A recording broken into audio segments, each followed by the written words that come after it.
La Batalla de Inglaterra fue uno de los momentos más decisivos de la Segunda Guerra Mundial y se extendió desde julio hasta octubre de 1940. A medida que los aviones llenaban los cielos, la Real Fuerza Aérea RAF defendió con éxito a Gran Bretaña del intento de la Luftwaffe de obtener superioridad aérea. En pocos meses, Hitler se vio obligado a posponer y finalmente abandonar sus planes de invadir Gran Bretaña. Si Gran Bretaña hubiera perdido, las consecuencias habrían sido catastróficas, abriendo potencialmente la puerta a una invasión alemana y provocando un cambio dramático en el curso de la guerra. Las apuestas no podían ser más altas. La batalla demostró no solo la valentía de los pilotos, sino también la importancia de la coordinación, la inteligencia y la infraestructura detrás de escena. Pero ¿cómo organizó Gran Bretaña un éxito estratégico tan notable? ¿Y qué papel desempeñó el bloque de operaciones de Doxford en la defensa de las Islas Británicas?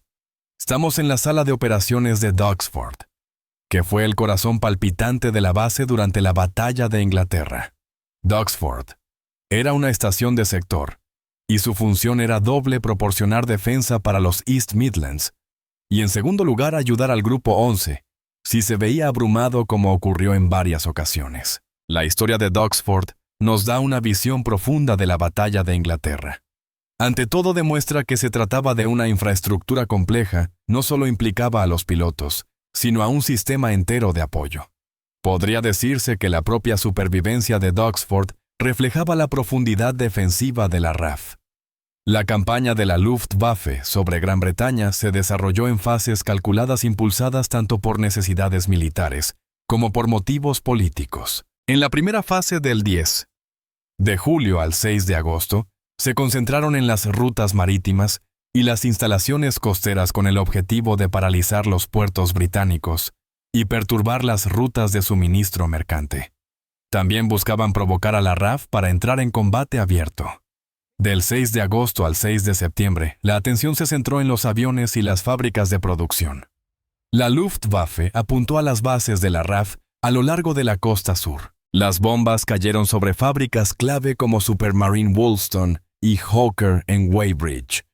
El 12 de agosto, los alemanes dirigieron sus ataques hacia las defensas invisibles de Gran Bretaña, el radar. La Luftwaffe atacó 5 estaciones de radar en la segunda fase de la batalla: Canterbury, Dover, Rye, Pevensey y Ventnor. Los alemanes lograron inutilizarlas por un día, pero fueron reparadas rápidamente. A partir del 7 de septiembre, la Luftwaffe pasó a atacar ciudades y pueblos, buscando aplastar el espíritu de la nación. Londres pronto ardía en llamas, y el enemigo se trasladó rápidamente a lugares como Birmingham, Bristol, Manchester y Coventry. Las calles se redujeron a escombros, y las familias salieron de los refugios para encontrar sus hogares destruidos. Ya no se trataba solo de una batalla por el espacio aéreo, sino de una batalla por la supervivencia. Una respuesta decisiva de la RAF a los asaltos aéreos de Hitler era más crucial que nunca. ¿Cómo reaccionó realmente la RAF ante la amenaza de los aviones alemanes? Con una sorprendente flexibilidad pragmática, poco asociada quizá con la RAF.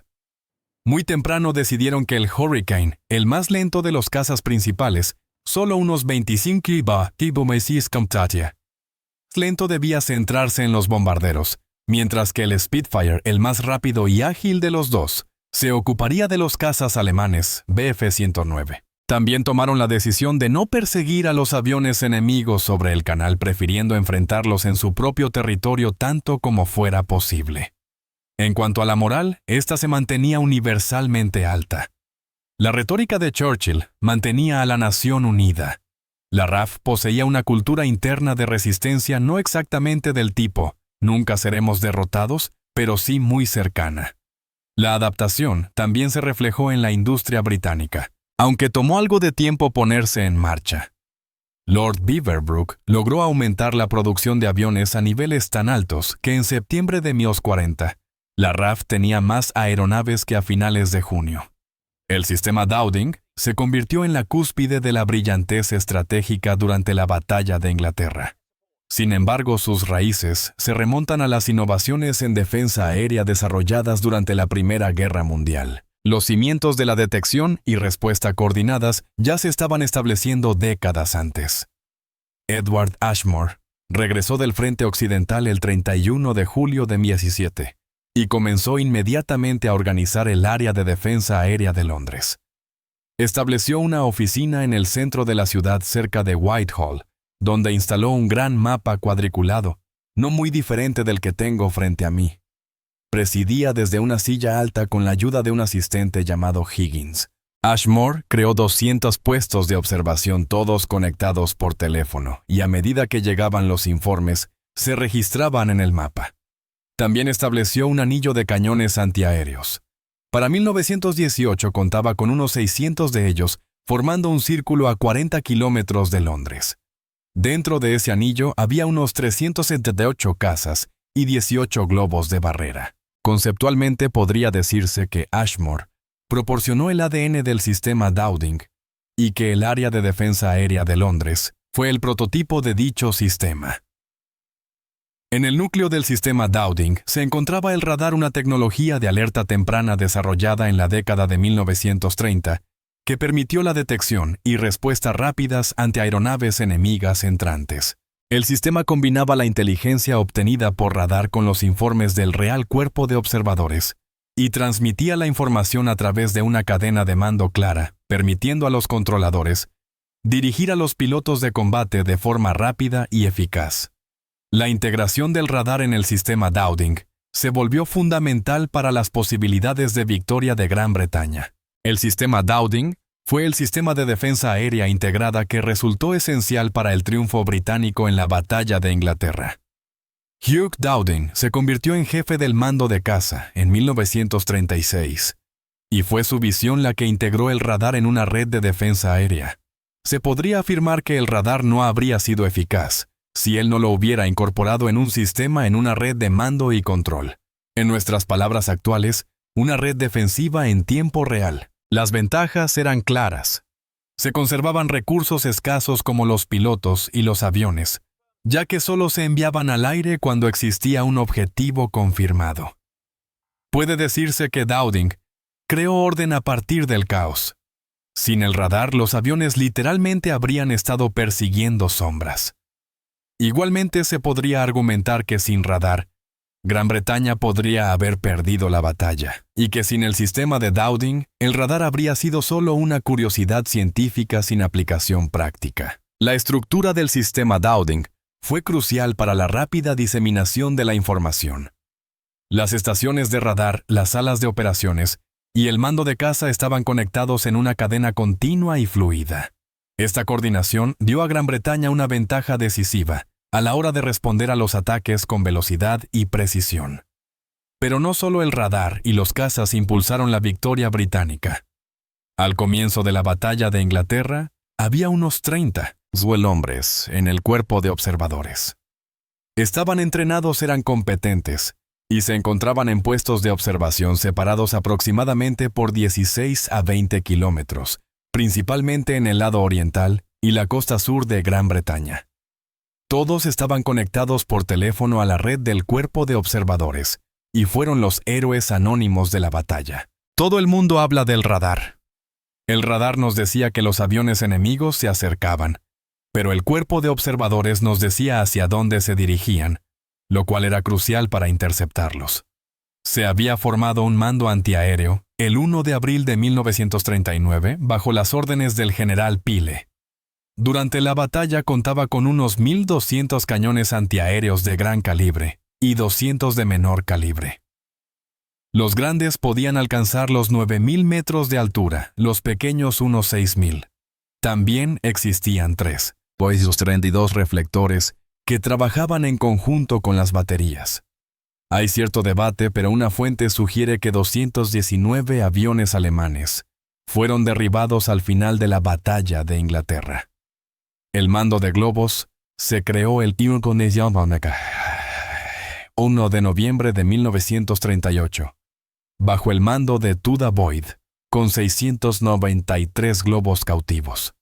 Solo unos 40 eran móviles, y la idea era obligar a los bombarderos alemanes a volar a mayor altura para proteger las fábricas. Algunos aviones chocaron contra los cables de los globos. De hecho, 3 veces más aviones de la RAF se estrellaron contra globos que los de la Luftwaffe, pero Dowding consideraba que valía la pena correr ese riesgo para impedir los bombardeos a baja altitud. Toda la red era dirigida desde Bentley Priory, sede del mando de caza, que controlaba el sistema completo. En el verano de 1940, Gran Bretaña poseía el primer sistema de defensa aérea integrada del mundo. En los propios bloques de operaciones, todos tenían un papel que desempeñar. Hombres y mujeres trabajaban incansablemente día y noche para defender las islas británicas. Aquí estoy en la posición del controlador dentro de la sala de operaciones de Doxford. El controlador era realmente el responsable de toda la operación. Su tarea consistía en hablar directamente con los pilotos y guiarlos hacia los aviones alemanes, idealmente a la misma altitud o más arriba, y con el sol a sus espaldas. Debía ser claro, calmado y flemático. Incluso se decía que ayudaba si socializaba con los pilotos. Durante la época de Doxford, en la Batalla de Inglaterra, el controlador fue Alfred Basil Woodall. Según el historiador Dilip Sarkar, Woody fue uno de los mejores controladores que existieron. Lo asistía un oficial de operaciones A, que estaba conectado con el cuartel general del Grupo 12 en Watnall, y recibía la orden de lanzar los aviones. También estaba vinculado con el cuerpo de observadores, recibiendo información de ambas fuentes. El oficial de operaciones B. El siguiente en la cadena se encargaba de coordinar el despegue de los cazas y estaba conectado con los oficiales de dispersión en la base. Detrás se encontraban los oficiales de enlace del ejército conectados con las posiciones antiaéreas y con la red de observadores. Había cañones antiaéreos alrededor de Cambridge y también se encargaban de emitir las alarmas de ataque aéreo dentro del recinto. Las WAF mujeres de la Fuerza Aérea Auxiliar eran fundamentales. Su tarea de trazar la información sobre la mesa de operaciones proporcionaba la imagen en tiempo real que el controlador debía interpretar. El trabajo era arduo, requería concentración. Trabajaban turnos de 4 horas de servicio y 4 de descanso, y cada 3 días un ciclo de 8 horas de trabajo por 8 de descanso. En algunos casos estaban conectadas directamente con estaciones de radar, y en otros con puestos de observación. La información se registraba usando bloques de madera que indicaban si el avión era amigo o enemigo, el número de aeronaves y su altitud. A medida que llegaban los reportes y se colocaban sobre la mesa, las operadoras miraban el reloj para ver en qué segmento de color estaba la manecilla de los minutos. Las flechas del mismo color se colocaban en el tablero y se actualizaban cada 5 minutos, de modo que el controlador, al observar desde arriba, tuviera una visión en tiempo real de la situación. Era un esfuerzo totalmente colaborativo. Si no hubiera sido por las trazadoras, el controlador no habría podido tomar decisiones. Y si el controlador no decidía lo que ellas trazaban, carecería de sentido. Y si el controlador no tomaba decisiones, entonces todo lo que las mujeres trazaban carecía de valor.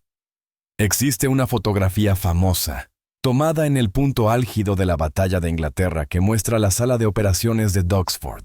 Esa imagen demuestra que la supervivencia de Gran Bretaña no fue cuestión de suerte, ni únicamente de la valentía de los pilotos, sino el resultado de un sistema humano. Cada persona tenía un papel y cada papel era esencial. Podría decirse que esa fotografía es una metáfora visual del sistema Dowding, una red, no solo una cadena de mando. Alemania perdió efectivamente la Batalla de Inglaterra en octubre de 1940. Después de meses de intensos combates aéreos, la Luftwaffe no logró obtener la superioridad aérea sobre la RAF, requisito clave para la invasión planeada por Hitler, conocida como Operación León Marino. La victoria británica fue el resultado de la resiliencia estratégica de la RAF y de la incapacidad de la Luftwaffe para cumplir sus objetivos. El bloque de operaciones de Doxford representa el ingenio práctico detrás de la defensa aérea británica. Su contribución fue decisiva para cambiar el rumbo de la ofensiva alemana. El sistema defensivo fue transformado por el sistema Dowding. Una reacción defensiva fragmentada se convirtió en una sinfonía de interceptaciones coordinadas. Escuadrones escasos fueron colocados en el lugar y momento precisos lo que aumentó las tasas de intercepción. Los encuentros fortuitos se transformaron en defensa sistemática y la información se convirtió en poder y ese poder en supervivencia. La retórica de Churchill resonó desde Inverness hasta Duxford, y la RAF era plenamente consciente de su papel simbólico. El futuro de Gran Bretaña dependía de su desempeño, y estaban decididos a hacer todo lo posible para sostenerlo. Salas de operaciones como la de Duxford son cruciales para el legado de la batalla de Inglaterra, ya que garantizan que los sacrificios realizados hace 85 años no sean olvidados y permanezcan vivos en la memoria colectiva.